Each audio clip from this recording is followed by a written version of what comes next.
The Minister of Government of Bolivia denounced an assassination attempt against President Luis Arce orchestrated by Janine Áñez's former Minister of Defense, Fernando López. Social movements mobilized on Sunday in Caracas against the U.S. kidnapping of diplomat Alex Saab.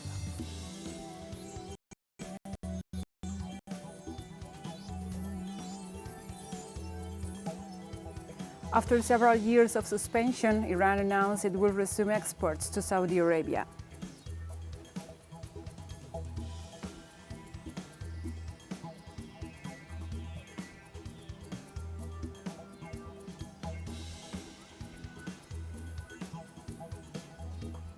From the headquarters of Telesur English in Havana, Cuba, this is From the South. I'm your anchor, Gladys Quesada, and these are the news. The Minister of Government of Bolivia, Eduardo del Castillo, denounced an assassination attempt against President Luis Arce, orchestrated by Janine Áñez's former Minister of Defense, Fernando López. The top official in the outgoing Bolivian government plotted to deploy hundreds of mercenaries from the United States to overturn the results of the country's 2020 October election and the movement for socialism from coming to power. The aim of the mercenary recruitment was to forcibly block Luis Arce from taking up the presidency. The Bolivian Minister of Government urged the opposition to desist from their actions without mentioning the assassination attempt.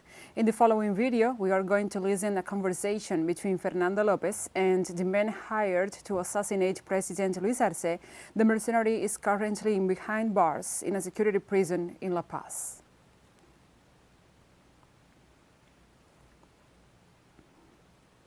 We have a lot of moving players, a lot of moving parts. We can absolutely do this with no problem. I would need for me to talk to the high command in the police so we can get your 3 C-130s to pick up personnel in Southern Command in Homestead Air Force Base in Miami. We can only get about 70 people. Colombia, a new massacre in the municipality of Betania in the Antioquia department left 5 dead, between 3 Venezuelan nationals and 2 Colombians, who were killed by hitmen identifying themselves as policemen. The Institute of Studies for Development and Peace in the past informs on the matter on his Twitter account, pointed out that this is the massacre number 76 so far this year in the South American country. The municipality of Betania called for an extraordinary security council in which civil and military officials of the region will participate. The preliminary results in the investigation suggest that at the moment of the events, the hitmen called out the victims by their names. Also, in the ranch of La Bogotana, where the killings took place, an undetonated explosive device was found.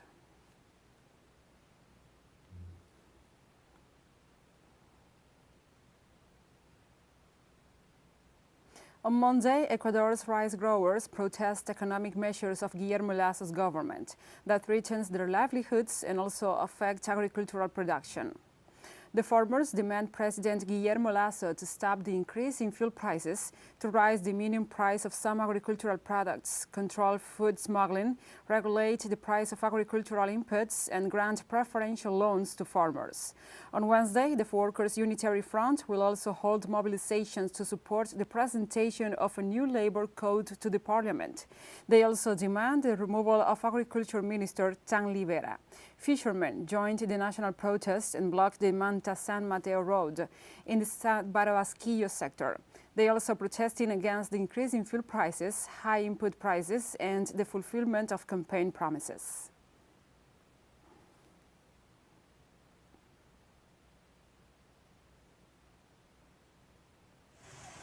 "17 people, including 3 children associated with a Christian aid group from the United States, were kidnapped by a gang in Port-au-Prince, Haiti, as they were living on an orphanage. According to a former field director of Christian Aid Ministries, all of the adults were staff members for the group, which has fewer than 30 people in the country. Local authorities said the group that was kidnapped included 16 Americans and 1 Canadian, besides a 2-year-old and another young child. The missionaries were based in Tianjin, about 11 miles north of Port-au-Prince, and they were taken on their way home from visiting an orphanage in Font Parisien. Violence is surging across the capital, Port-au-Prince, with gangs controlling roughly half of the city. The armed groups had shot and hijacked school buses, injuring students and also other people.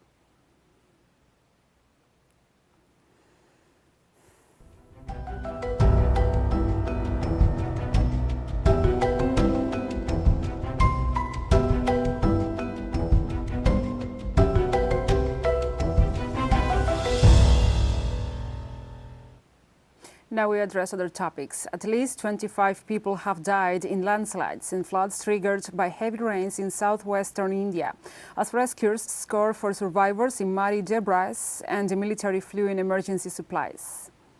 Residents were cut off in parts of the coastal state of Kerala as the rains, which started to intensify from late Friday, swelled rivers and flooded roads.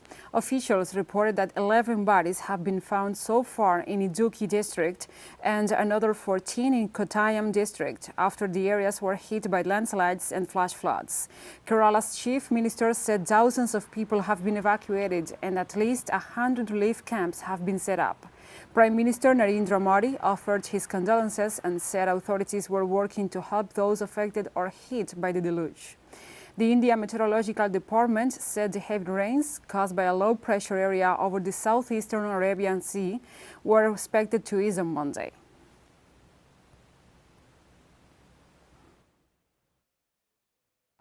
I heard a sound, ran and came up here. Above, I saw a part of the hill along with trees coming down. I realized the rocks were coming this way. I started screaming that the rocks are falling down, telling people to move away. And we'll be right back after this very short break, so don't go away.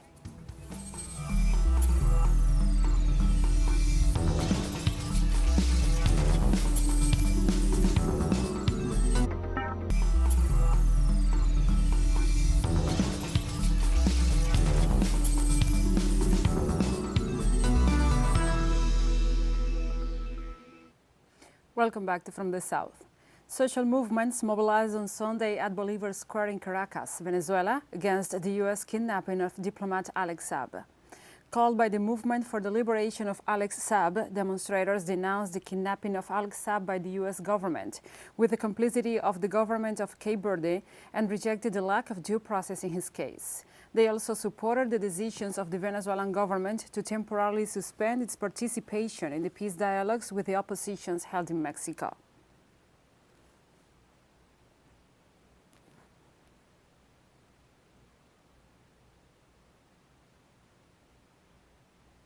And the diplomat Alex Saab, kidnapped in a high-security prison in the United States, affirmed that he has nothing to cooperate with the government of that country and reiterated that he will not lie to favor them. He made this known in a letter that his wife, Camila Fabri Saab, read publicly during an act of support to the diplomat that took place in Caracas, the Venezuelan capital. Saab reiterated that he was kidnapped by the U.S. government and subjected to torture as well as cruel and degrading treatment with which authorities of Cape Verde cooperated. Additionally, Camila Fabri Saab recounted how the Cape Verdean authorities violated the ambassador's due process and warned within minutes of handing him over that the extradition process had begun.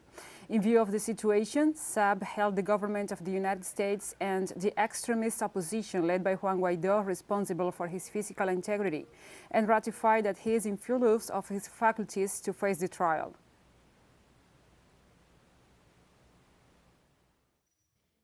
I want to make it clear that I have nothing to collaborate with the United States, that I have committed no crime in the United States or in any other country.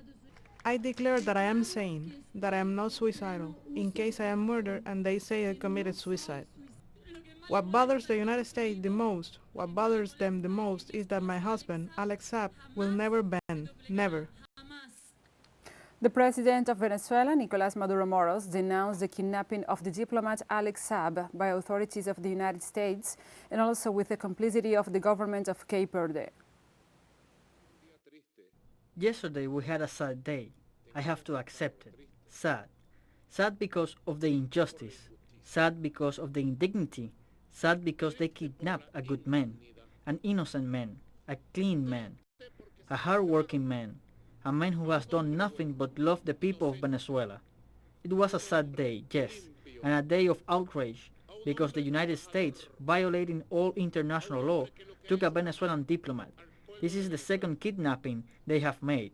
The first kidnapping was made on June 12, 2020, when he, as an official accredited special envoy according to the Vienna Convention of Geneva and of the United Nations Organization, was going as a special envoy to buy medicines, food, and gasoline for Venezuela.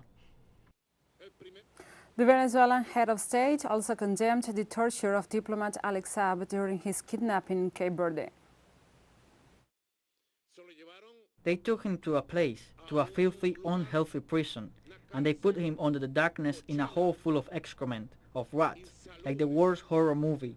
And members of the government of the United States tortured him for long days. They beat him. They broke free of his molars with the beating. They electrocuted him for days, and days and days, and they wanted him to lie. They wanted to force him and turn him into a monster, so that he would become a false accuser, which he never accepted, against Venezuela, against me, against the Bolivarian Revolution. President Maduro announced that the withdrawal of the Venezuelan delegation from the dialogue table in Mexico is part of the measures in response to the kidnapping of the diplomat Alex Saab. Because of this kidnapping, and for being a member, Alex Saab, a Venezuelan diplomat of the Venezuelan Commission of the Legitimate Government of Venezuela, as recognized in the document signed together with the opposition of the United Platform, as a result of the kidnap, and for having warned the opposition commission beforehand, the international observers, and the government of the United States that our response was going to be forceful, that the commission presided by Jorge Rodriguez would withdraw from the dialogues in Mexico and immediately cancel its trip for the start of the dialogues today. This was officially announced in the document issue as part of the responses. Others will come. We will inform them in time. This Sunday, in the United States, Transportation Secretary Pete Buttigieg warned that supply chain problems could continue next year amid a slowing global economy. Buttigieg pointed out that ports are receiving a record amount of goods and argued that this is due to the increase in demand, which in turn was caused by the rising of income levels. However, he acknowledged that supply chains are unable to keep up with the growing demand. Also clarified that the administration is currently focusing on supply chain operations with the West Coast ports that will operate 24 hours a day, 7 days a week. Finally, he also said that the lack of available truck drivers was also affecting and that his department was working with the Department of Motor Vehicles to resolve the situation.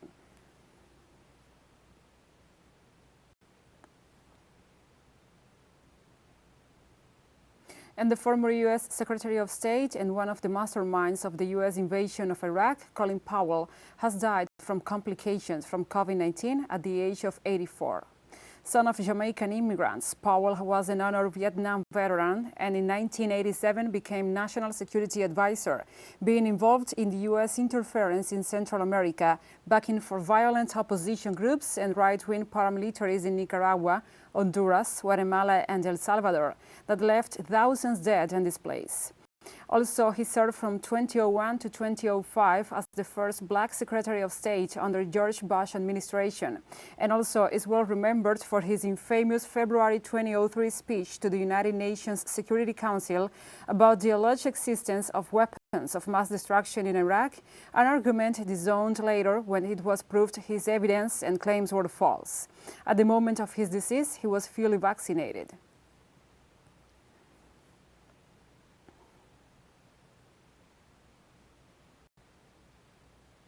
We move on to other topics. The operator of the Nord Stream 2 gas pipeline, energy giant Gazprom, said the first of the project's 2 lines has been filled with technical gas, while still awaiting clearance to start sales to Europe.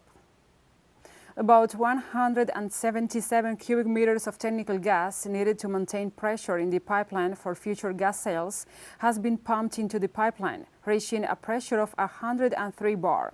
The news came as the project is still awaiting European Union clearance to start gas shipments to Europe. Nord Stream 2 consists of two pipelines designed to carry around 55 billion cubic meters of gas per year from the Siberian gas fields in Russia across the Baltic Sea to Germany. The project has hit numerous roadblocks, including opposition from some Eastern European countries and the U.S. sanctions.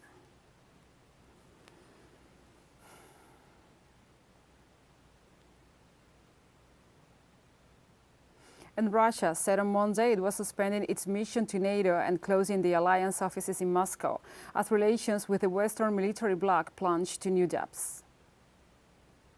Since 2014, NATO has minimized any contacts with our representative office. It announced a complete cessation of cooperation both in civilian areas and through the military. There are no contacts with the military at all. All this confirms that NATO is not interested in any equal dialogue in any joint work. As a result of NATO's purposeful steps, we do not have the proper conditions for elementary diplomatic activity. And we have more stories coming up after this final short break, so stay with us.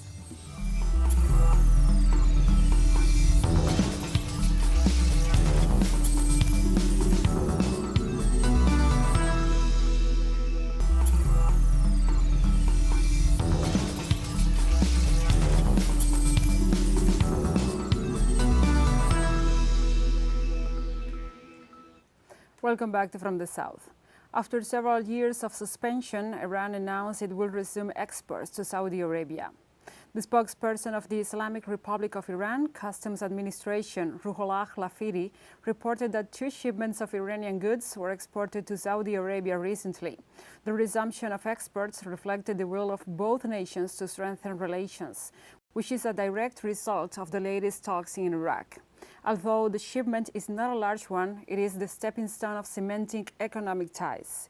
The Iranian Foreign Ministry spokesperson stated that his country has conducted several rounds of talks with the Saudi government in Baghdad during the past months, noting that there is serious progress in talks on Gulf security.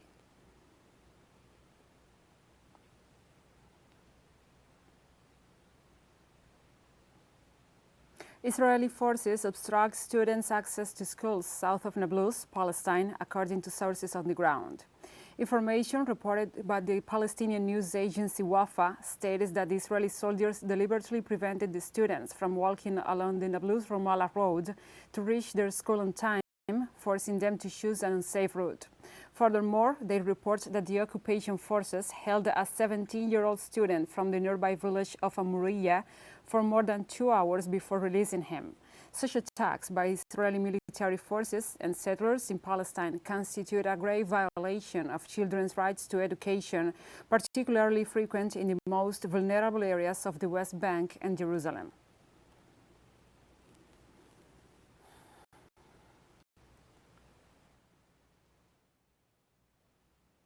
Afghanistan's Taliban government will allow girls to return to secondary school, according to Deputy Executive Director of the United Nations Children's Fund, UNICEF in Afghanistan, Omar Abdi, who made the statement at a press conference in New York.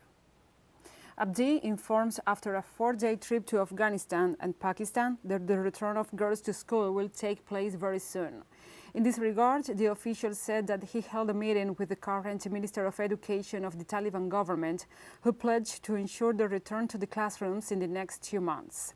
The official also noted that the situation in Afghanistan is getting worse and estimated that Afghan women and children will need more humanitarian aid in the coming months.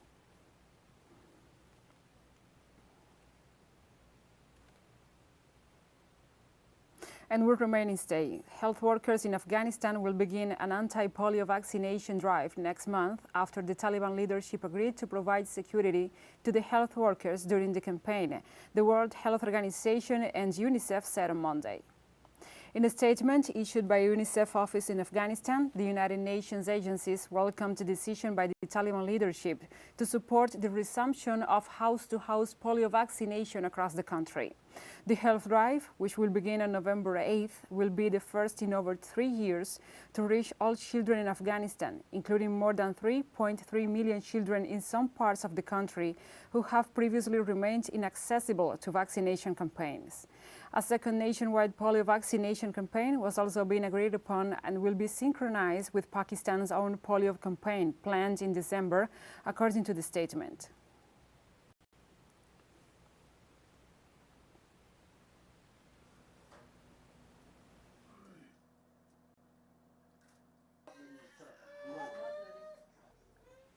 And the leader of Myanmar's military junta, Min Aung Hlaing, announced on Monday the release of 5,636 people involved in the protest against the military takeover of February 1st. The military chief said that those imprisoned will have to sign a document in which they committed themselves not to engage in any more acts of protest. Among those who will see their charge removed are at least 24 artists, journalists, and 10 influential people accused of sedition. It is not known if this release will include high-level profiles, such as the deposed leader Aung San Suu Kyi and the former president Win Myint, both accused of crimes against the military junta took power. More than 7,300 opponents of the military command have been detained, according to figures from the Association for the Assistance of Political Prisoners. The release comes after the announcement of the exclusion of Min Aung Hlaing from the Asian Leaders Summit. At least 1,178 people have died as a result of the brutal repression exercised by police and soldiers against the demonstrators.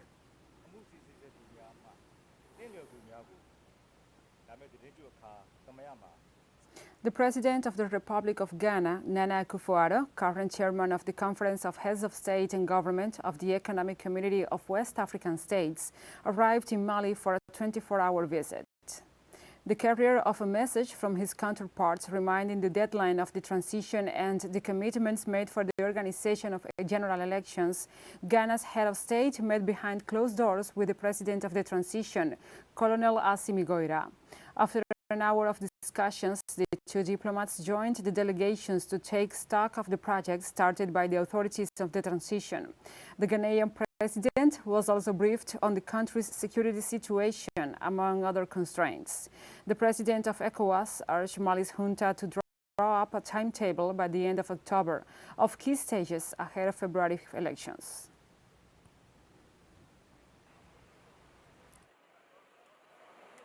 We demonstrated today at the airport and during the reception to show that the Malian people agree with ECOWAS, and especially that ECOWAS will understand us and help us in this sense. We are with ECOWAS. You have seen that the demonstration was very peaceful. This is to show that the Malian people are a peaceful people, one that is understanding, one that is friendly to all those who wish to help us. Yes, we reach out to all those who really want to help us through friendship and brotherhood, and we are together. That's why we went out today. And we have come to the end of this news brief. But remember, you can find these and many other stories on our website at telesurenglish.net. And also, if you feel so inclined, please join us on social media for all the latest news. We are on Facebook, Twitter, Instagram, and Telegram. For Telesur English, I'm Gladys Quesada. Thank you for watching.